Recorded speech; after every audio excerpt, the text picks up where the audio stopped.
Recently, napag-usapan natin ang pagkakaiba ng 2-valve and 4-valve per cylinder at ang pagkakaiba ng twin cam at single cam setup at paano ito nakakaapekto sa power output na kayang gawin ng isang makina.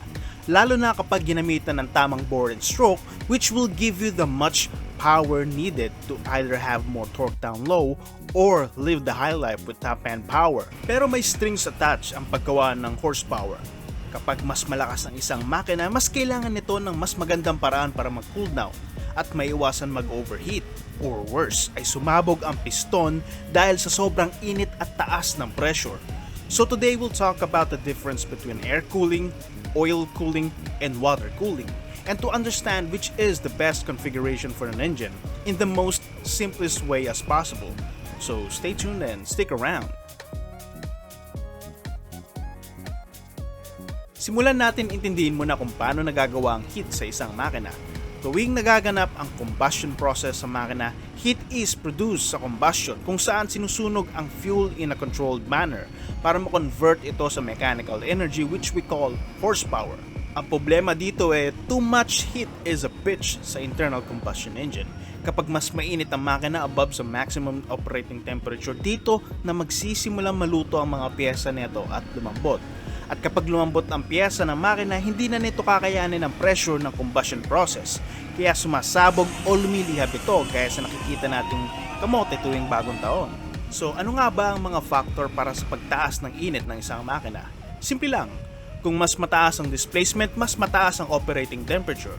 At pag mataas din ang compression ratio, mas tataas din ang temperature.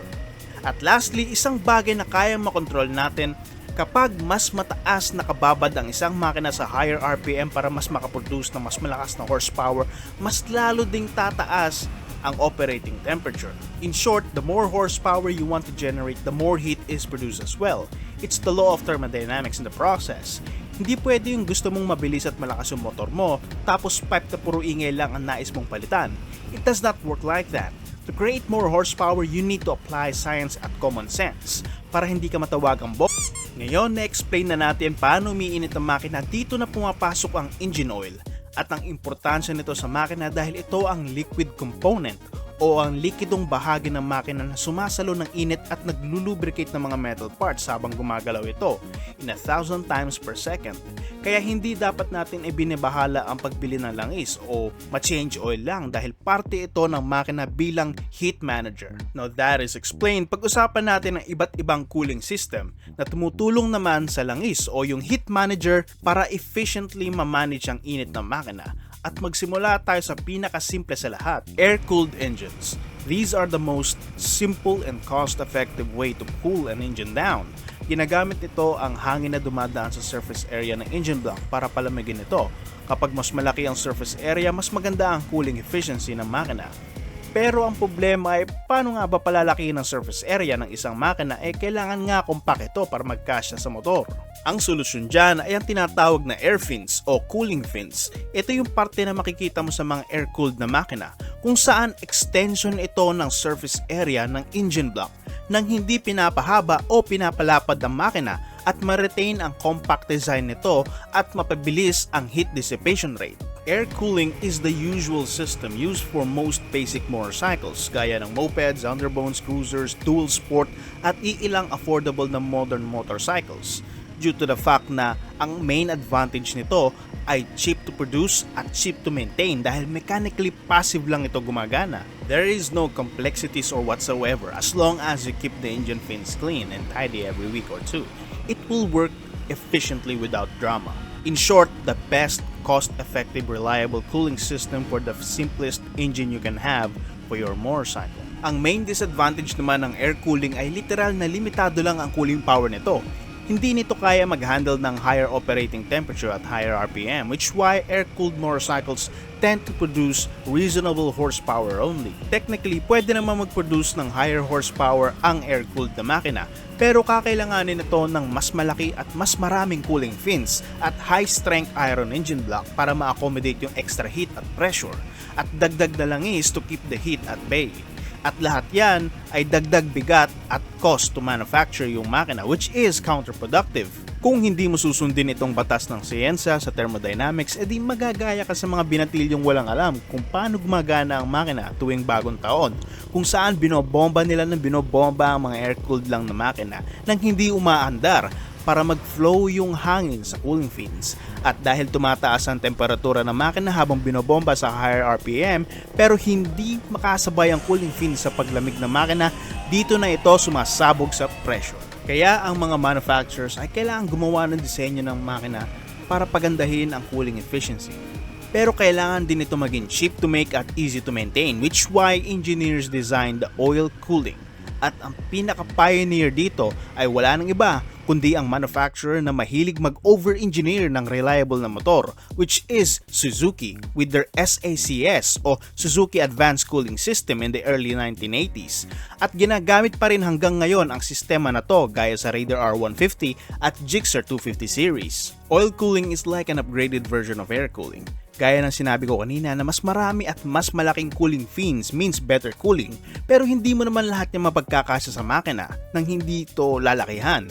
Kaya ang solution dito ay mag-outsource ng cooling fins sa labas ng makina. Galing no? Hindi mo inakala na pwede pala dumaloy ang langis sa labas ng makina at palamigin ito gamit ng maliit na radiator na ang tinatawag ay oil cooler, kung saan ang mainit na langis ay dadaan dito at high pressure para palamigin ng cooling fins na mas exposed sa open air kung saan mas epektibo ito. At kapag napalamig na ito, ibabalik naman ang cool down na langis sa makina at low pressure para mag-flow ulit. Higit sa lahat, compact lang ang sistema na ito at gumagana ng walang halong electronics. Everything works mechanically in tandem sa cooling fins. This in turn gives oil cooling the advantage, as it is more efficient and has more cooling abilities than the standard air cooling alone, which means the engine can now finally operate at higher temperatures while producing more power, which why Suzuki made a significant impact with the sport bike scene in the 1980s when they introduced the legendary GSXR 750 Superbike. They engineered the bike so well along with the new oil cooling system, tinesting pa nila ito patakbuhin ng 24 hours. Isipin mo, 24 hours sa high RPM sagad na walang naging issues sa reliability. Ganun ka-effective ang over-engineered oil cooling technology ng Suzuki GSXR. Kaya kung naka-Raider R150 ka, be proud dahil equipped ito ng simpleng oil cooling technology na binabaliwala lang natin, pero dumaan ito sa mabusising research at development kung saan ito ang dahilan kung bakit sobrang tibay at reliable na makina ng Raider. At tipong yung odometer na lang ang sumusuko sa sobrang sagad ng milyahe ng tinatakbo nito. Ang disadvantage naman ng oil cooling on the other hand ay yung dagdag na timbang ng makina dahil sa mga iilang piyesa na kakailanganin para tumakbo ang sistema. Higit sa lahat, kakailanganin din ito ng mas maraming langis compare sa ibang sistema, gawa ng pinapaikot ito through the cooling cycle as explained earlier, which means additional weight as well for the engine. But if all-out power is needed, the engine needs a higher displacement and compression ratio, and also operate at higher RPMs, which means it will produce a lot more pressure and heat than usual, and it needs to be light as well to make it even more effective. This calls for water cooling system or also known as liquid cooling.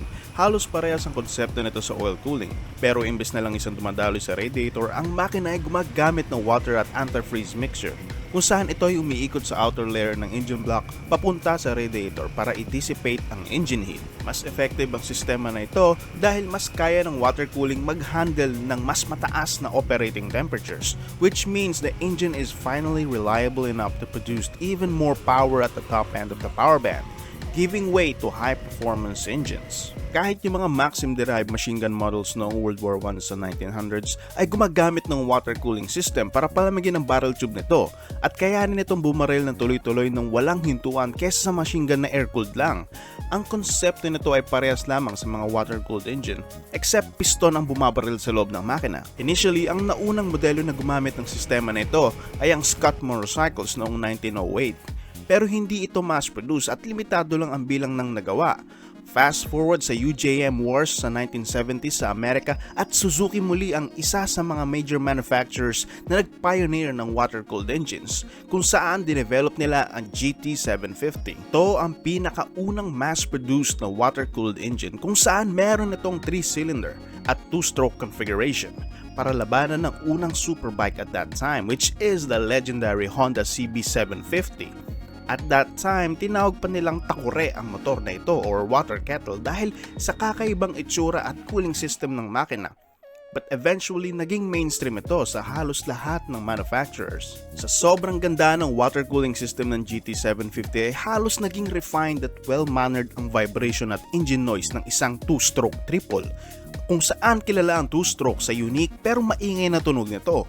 At isang welcome feature ito dahil nakakadagdag sa comfort levels ng isang rider ang bawas na ingay at vibration lalo na sa touring. Ang major advantage ng water cooling ay ang kakayanan nito mag-handle ng mas mataas na operating temperatures ng makina, thus creating the ability to produce even more power, which why this is favored by most high-performance machines from big bikes to small mopeds.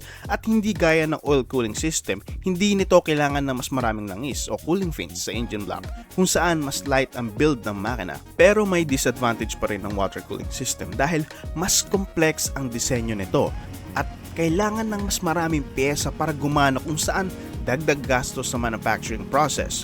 Therefore, mas mahal ang presyo ng motor. At dahil mas marami ang pyesa nito gaya ng mga hose, water pump, radiator fan, etc., isa lang dito ang magkaproblema at maaaring magkaproblema din ang cooling system. Therefore, overheating issues. At higit sa lahat, dagdag maintenance dahil kailangan mong palitan o i-top up ang coolant kung kinakailangan. And that is the difference between air cooling, oil cooling, and water cooling. If you want a simple, low-maintenance, reliable motorcycle, then you should buy an air-cooled bike. If you want a mid-performer but not too complex, then you should buy an oil-cooled bike. But if you want a refined and high-performance engine, then you need to get yourself a nice water-cooled motorcycle. Ride safe!